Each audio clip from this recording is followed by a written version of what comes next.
Be bold. Be heard. Welcome to Unmute Your Mic with your host, Jessica Belle.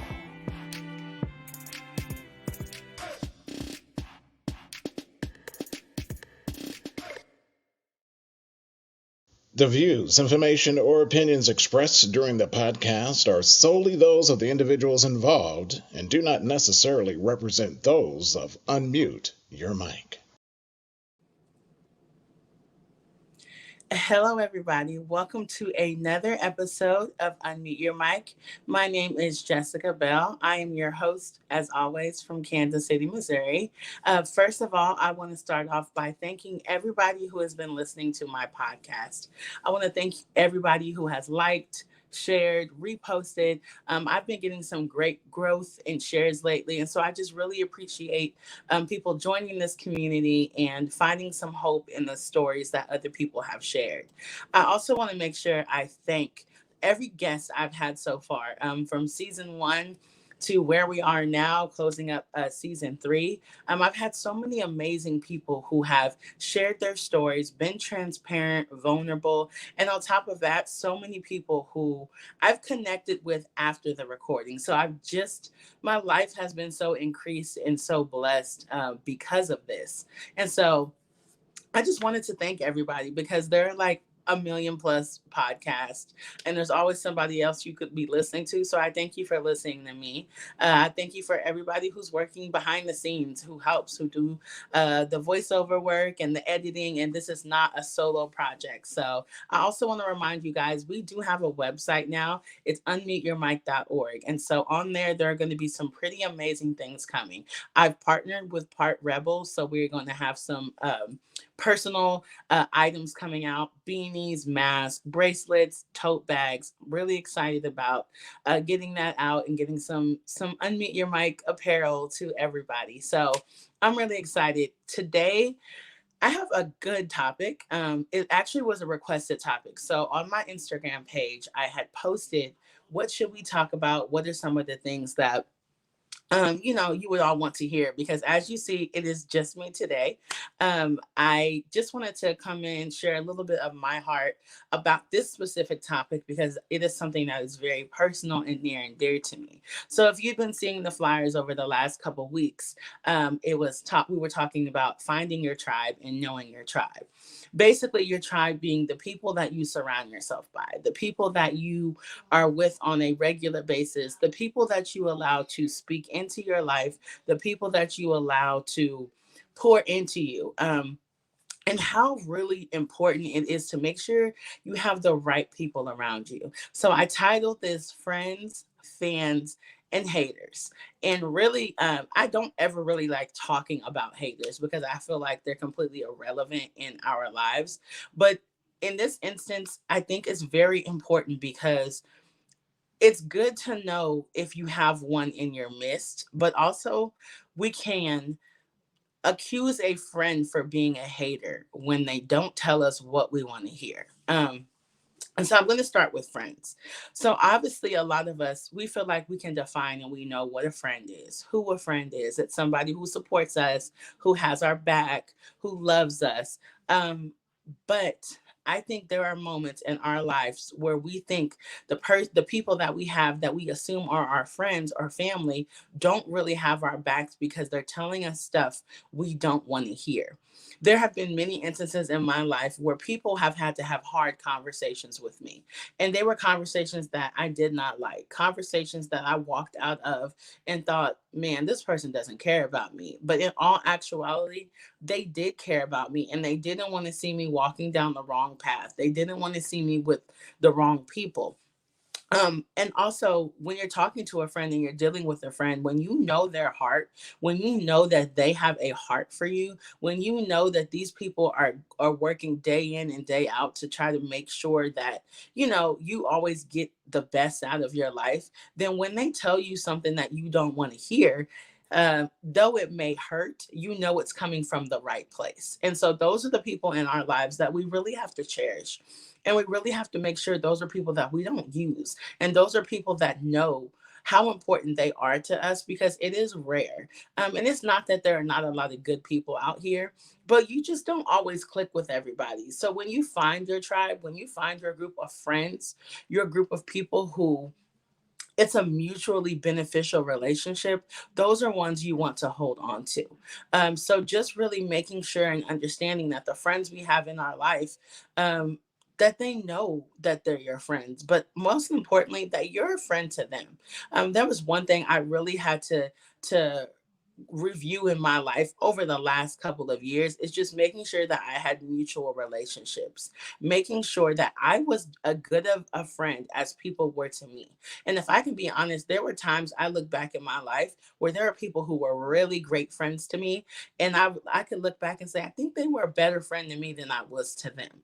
And then there were the vice versa situations where I was really great friends to people, and then in return it was like, they weren't really a good friend to me. But it's also important to know seasons and to know that sometimes we have people in our lives who are our friends who are come for a season. They serve a purpose, whatever that purpose God had for them, and then they are not in your life anymore. And those don't have to be bad. Those friendships, they don't have to end in a big fight or some drama or some kind of scandalous situation. It might just be that you move on with your life, they move on with theirs, and sometimes they're in a different season. So I know a lot of my friends, we have talked about before, when people get married or have a child, and sometimes they notice that their friend group changes. And it's not even just in those situations. Sometimes when you're chasing after a dream, when you're trying to be successful, you realize that you may just start surrounding yourself by people or around people who have those same goals and those same dreams and those same passions. And it's not that you neglect any other people that you have in your life, but sometimes you just find yourself starting to run with the crowd that has the same goal and the mission on mind. And there's nothing wrong with that. So really, to wrap up, friends, it's just important that we understand people's hearts when we hear things that we don't want to hear, and being able to be that person with an open heart and an open mind, so that when somebody says, hey, I really want to talk to you about something, they're able to be that. Also, to me, friends is a safe space. That is where you can go to your friend and say something that's crazy or doesn't make sense, or share something that God has placed on your heart, and you see that they're equally as happy for you as you are for yourself. One of my favorite TD Jakes sermons, he says, when you tell somebody good news, stop celebrating for a second and watch how they react. And to me, as a friend, you are going to see that that person is sharing in your joy. They are sharing in the things that you are excited about. And I think that is a beautiful thing. So that leads me to fans. I had a conversation with somebody the other day, and we were talking about um, being creating podcasts, creating digital content, all the things that people do in a daily basis that is going to somewhat bring attention to you, and that sometimes these people, you will gain relationships by being somewhat in the public eye, trying to be in the public eye, whatever it is. And you'll have a lot of fans that come around you. Fans are not bad. Fans also will support you. Sometimes you will have fans that support you more than family. You will have fans that may support you, as in like reposting and that kind of thing, more than some friends do. But the thing to know about a friend is that they are just that.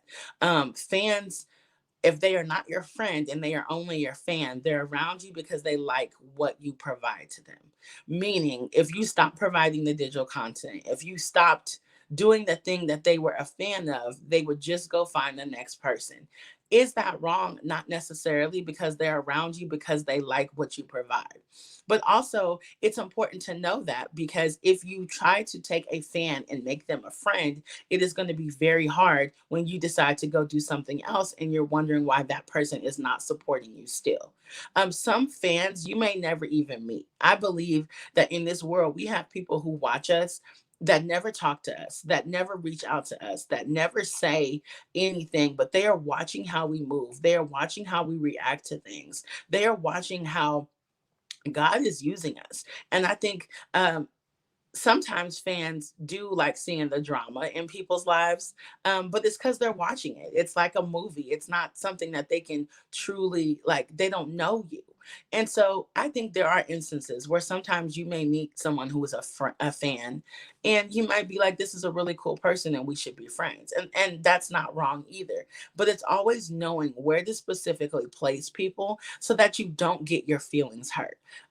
And so I think it's important to know that you can definitely have a fan, someone who's a fan of you, and you don't have to be a celebrity to have a fan. You don't have to be um, like think that you're like a TV star. Like, no, there are some people who just watch your life, they watch what you do, and they're fans of what God is doing in you. There are so many ladies in my life, a couple that come immediately to mind where I'm just watching God move in their life. I'm watching God do things where I'm like, wow, this is awesome. Like it's good to just see somebody winning and having God do things. And I may not always message them or call them or say, hey, oh my goodness, but it's just people I'm watching from afar and saying, especially when people start going through things, when I see that people are struggling and they're still out there doing what God has called them to do, I become a fan of them.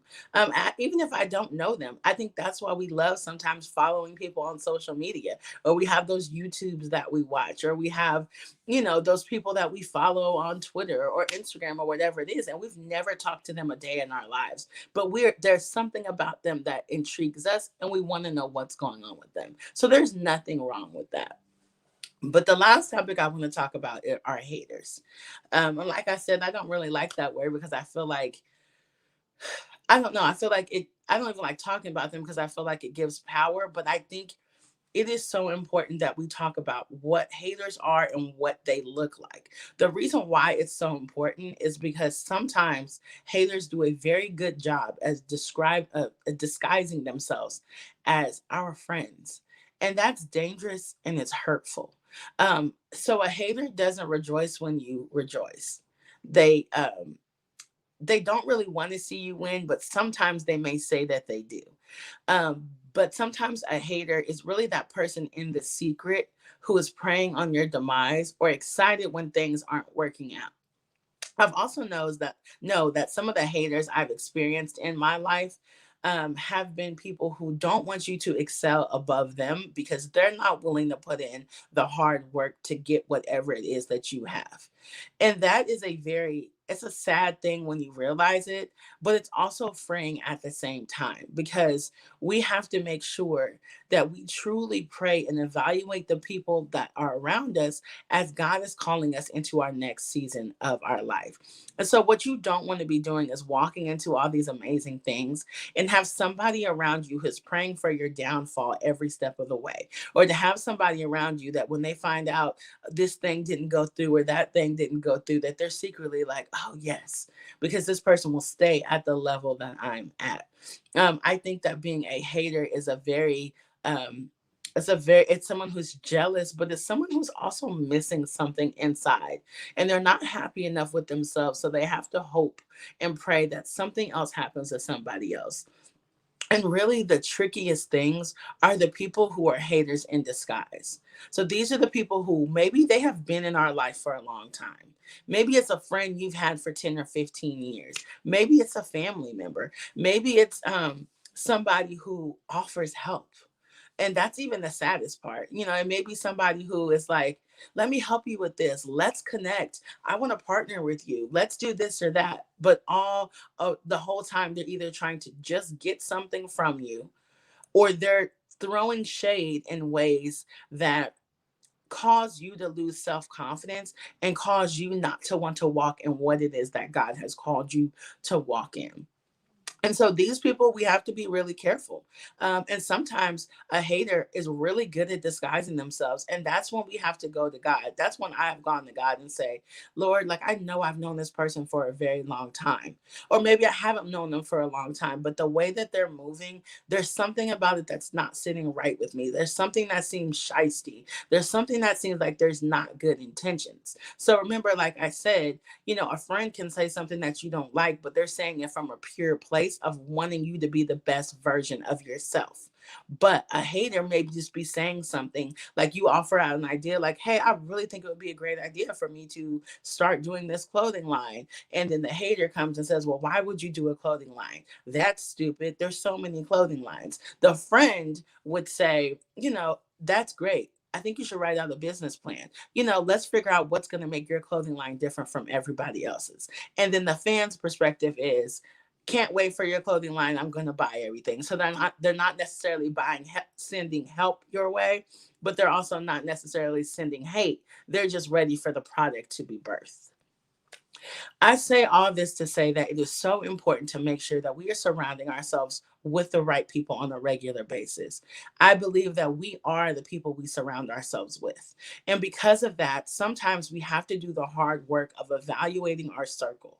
I believe even in friendships, there are levels to friendships. There are people that you're like, this is my friend. I love them. I want the best for them. And then I believe there are different levels where you have mentorship and you have people who, um, are dedicated to pouring in your life on a regular basis. And you have people who are 100% sold on you and love you regardless of your flaws. They don't just love you because of the content you create. They don't just love you because of money. They don't just love you because you're fun. Like they love you when things get ugly. And when you're truly struggling in your life, that's when you're going to know who your tribe is. Because it is the people that you can pick up the phone and call without zero hesitation and know, hey, I need a prayer. Hey, I'm really struggling. Hey, am I tripping right now? Can you let me know what's going on? Those are the people that you're going to know, hey, this is my tribe. And if you're in that season of your life where you feel like you don't really have a tribe, if you're in that season where you're like, I got a couple cool people, but I don't know who to call, take a time to really be alone with God. Take that time to seek Him and say, God, please surround me with women who want what's best for me. Please surround me with men who have a similar passion and a heart for mine. Because one thing I've learned recently, and it's been a hard lesson to learn, but it's been very important, is that sometimes we can surround ourselves with people who don't share our same morals, our values, and beliefs. And what it is it doesn't seem like a friendship. It just seems like you're almost always trying to preach to that person. And I had to take a hard look and realize that God will place certain people in our lives. And it is our job to make sure we know what place to put them in our lives so that we don't get hurt, so that we don't take the hater and try to make them our best friend and then wonder why we're getting chopped off the knees along the way. And I know if you are like me, you have experienced hurt. You may have had a best friend that did something dirty to you. You may have had a family member that hurt you. You may have had somebody that you really thought was going to be in your life for the rest of your life. And seasons changed and they weren't, or you just had a new crowd or whatever it was. And I just want to pray for you and let you know that you are never alone. And really ask God. Ask God to surround you with the people that He wants you to be around, people that you can pour into and people that can pour into you, because I think that's most important. And the reason why I wanted to talk about this was just because it is not always an easy road. Sometimes you have those people in your life who you just know without a shadow of a doubt, this is my best friend, my ride or die, we're going to do everything together. But sometimes you have those people where you're not quite sure where they're supposed to be in your life, and sometimes and you may think they are supposed to be in your life. And it's not that they're not, but it's just a seasonal thing. And that's not bad, because God can and will use every situation. And really just make sure that if you do identify the hater, if you do identify somebody who's in your life and you're just like, nah, you don't have the best intentions for me, um, that you don't do something that you're going to regret.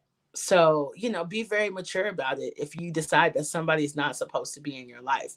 I wouldn't get on social media and blast them and tell everybody how terrible they are, because I don't believe that is going to bring blessings my way. But you can exit or separate yourself from people very easily. But not to focus on the haters. If you have your tribe, I really want you to make sure that you let them know, that you bless them, that you don't use them, that you encourage them, that you make sure you are just as good as friends to them as they are to you. I think that is the most important thing. I think as we get older, sometimes making new friends is not the easiest. I was having a conversation with somebody the other day, and we were talking about how people say no new friends, and I think that's whack. As I've gotten older, as I've evolved, as I've been around different groups of people, some of the people who have blessed me the most in my most recent years have been people that were new in a recent time frame. And so I don't think that we should say we don't need any new friends, because one thing I have learned about being on Unmute Your Mic, one thing that I have learned about talking with new people is that sometimes God will place people in your life that you would have never crossed paths with any other way, and they become one of your best friends. So always keep your heart open to meeting new people. Always keep your heart open to finding, seeing who else is out there, seeing who God wants to connect you with. Don't get caught up in the world standards of not having a new friend. Don't get caught up in the world standards of saying just because you've known somebody for 20 years that got to be a part of everything. You have people in your life uh, for specific reasons, in specific seasons, and I really want you all to know that. And most importantly, continue to seek God, continue to walk with Him, continue to do all the things that He has called you to do, and know and understand that you are going to have the right people around you. And if the wrong person sneaks in, you know how to execute that situation. You know how to identify them so that the enemy will not be able to attack you through the relationships that you have in your life. I want to thank everybody for listening to another episode of Unmute Your Mic. As always, you can find us at unmuteyourmic.org. Please go there, subscribe, sign up for our newsletter. I'm going to have a lot of exclusive content coming out that's only going to be for people who are subscribed to our newsletter.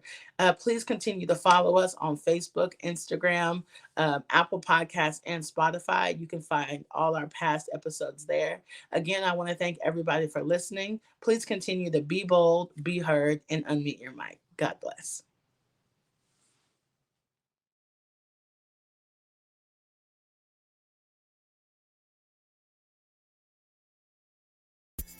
Thank you for tuning in to Unmute Your Mic.